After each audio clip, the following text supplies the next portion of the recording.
With the techniques that we're using here today is that all the hands are open. What it does, it mirrors having an open heart.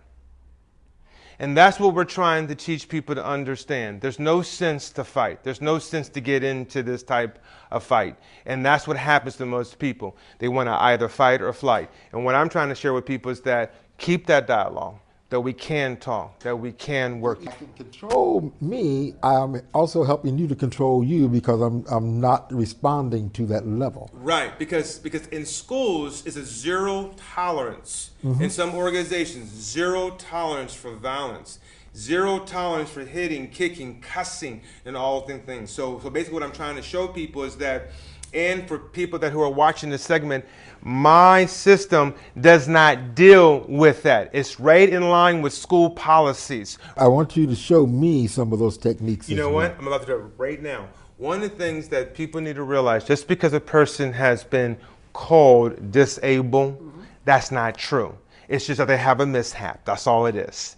And that different type of things, as I always tell people, whatever has happened in nature, God always replaces. He always gives that replacement. So what we're going to do for our viewers is to show about what I always tell people. And repeat after me. You only have a problem. You only have a problem if you don't have a solution. if you don't have a solution. But if you have a solution, But if you have a solution, then you only have a situation. you only have a situation.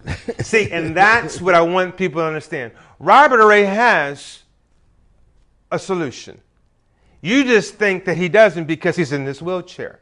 That is an issue for you because you have basically undermined his power and his authority that he has within his heart. And that's where it all starts. So we're going to show the viewer real quickly of what capabilities that he has just with his chair. Check this out. He can go forward with it. Okay, get forward. Power on. Okay, so go forward. Okay, go backwards a little bit. Not a whole lot. Okay, stop. Okay, stop. Okay, go to your right. And then go to your left. And stop. If a person is in a wheelchair, and let's say that a person's going to come up on you, the first thing you want to do is what Robert did, and that is have the wheelchair on. Okay. And if you don't have a power wheelchair, then put your hands on the wheel. That's number one. So that means take the brake off and put your hands on the wheel. Number one, preparation. So think of OBA. Okay, repeat after me. Observe, breathe, act. That's OBA. So remember OBA. Observe, breathe, and act. So look around you. Make sure what's going on. Number two, breathe, relax. And you heard me say that with the first two demonstrations. Breathe. And the third one is that we're going to act. Robert already has it in his heart. He's going to tell a little story in a few minutes. It's in his heart that I already know what Dr. Akita just said, and that is, it's not what happens to me, it's what I'm going to do with it. And then number two is that it's not what is said to me, it's what I answer to. Now check this out. So if I'm trying to come up on Robert, and Robert has already observed this person by his body, by her body motion, by their words coming up on me quickly, well then Robert has the lip here. He also has these wonderful steel-toe boots. Okay, in the shins or in the top ankle part, as I'm coming up on him, he can move forward. Bam! That's the first part. He can use his wheelchair right there. Let's say, for instance, I'm trying to reach in. 9 out of 10, to get to him, I have to either step with my left or step with my right to get to him, because if I try to go over this way, I'm going to go over his head. So therefore, if I step with my left, Robert can turn to his right and hit the inside of my ankle. I'm going down. If I step too far, unless I step with my right, he can use his knee and his wheelchair and take the inside, not only of my ankle, but also the inside of my knee and take me down. That's just with his wheelchair. Or if I'm coming too fast and I stumble, he can move backwards with his wheelchair. Same thing there. Now, let's use his arms, for instance. You notice that Robert has a very strong right arm. His left arm is not that strong, but don't get it confused. He can still use part of his left hand still and his fingers, okay? So he can still use it. Don't get it twisted. But what we're going to do is that we're going to show you how he can use his arms to even defend if a person comes up on him. So as I come up, Robert can basically use his wheelchair as he basically, and I get stuck, he can take his right arm, he can basically come down and move it down or pull me in if he has to. He can also grab my thumb, twist it. He can also turn it the other way and twist it the other way. Okay, I heard. Okay. Okay, that actually hurt. Okay. He can also grab inside my index finger and turn it. He can also turn it the other way and bring it down and bring me down. He can also take the pinky and twist it any kind of way, okay? Or he can even use the middle part of the finger and grab it, twisting it as well.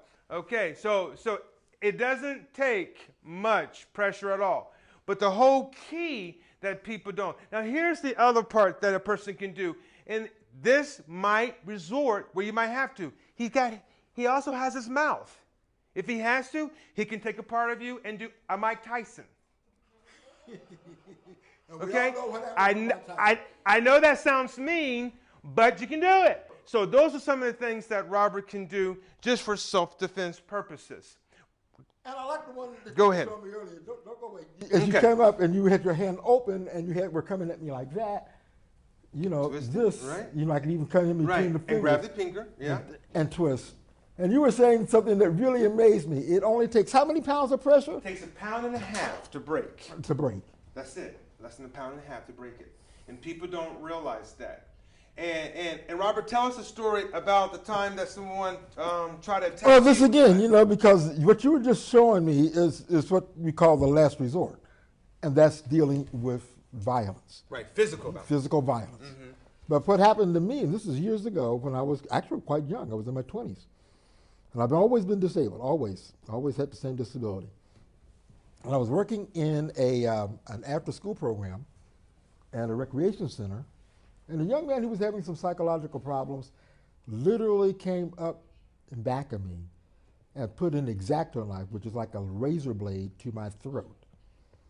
And as you can see, I have no scratches, no nothing, because by the grace of God, I had been practicing, and I knew a lot. I didn't have the same names with them, but I knew what you were talking about. So the first thing I did was I kept breathing. Mm-hmm. Relax. I began to observe so that I knew what was going on around me, knew where he was, knew where the knife was, or the X-Acto blade, which is sharper than a knife. Mm-hmm. And so I knew, number one, where he had me, it would cut, but it wouldn't cut anything vital.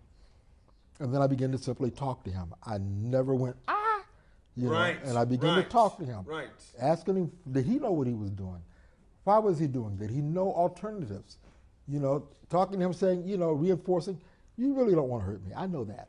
Right. Right. And these are the things that are on your mind. What can we do? How can we talk about it? And he did. He relaxed and went out of the building. Mm. Now then I did call for some help for him because he needed some help. Right. But the thing is, I knew not to escalate. He had something so sharp that if I had pushed him, you. Right. He would have cut me. Yeah. And again, what you're saying, observe, breathe, and then take action. Right. And I never stopped talking to him. Right. And I never went above this volume. There you go. Right. And we worked it out. Now, it took what seemed at the time probably forever. Yes, I don't know how long but it happened. But just it like happened. that. Right. No scratches. Excellent. Not even nothing. I know. But that's what it takes. Yes. And so I see that, and that's one of the reasons why I wanted you on the show. Okay. Because you talk about those areas of nonviolence. And I'm working it out with the kids all the time because, as I said, I'm teaching. Chess. And chess is a metaphor for life, and it's strategy. It is.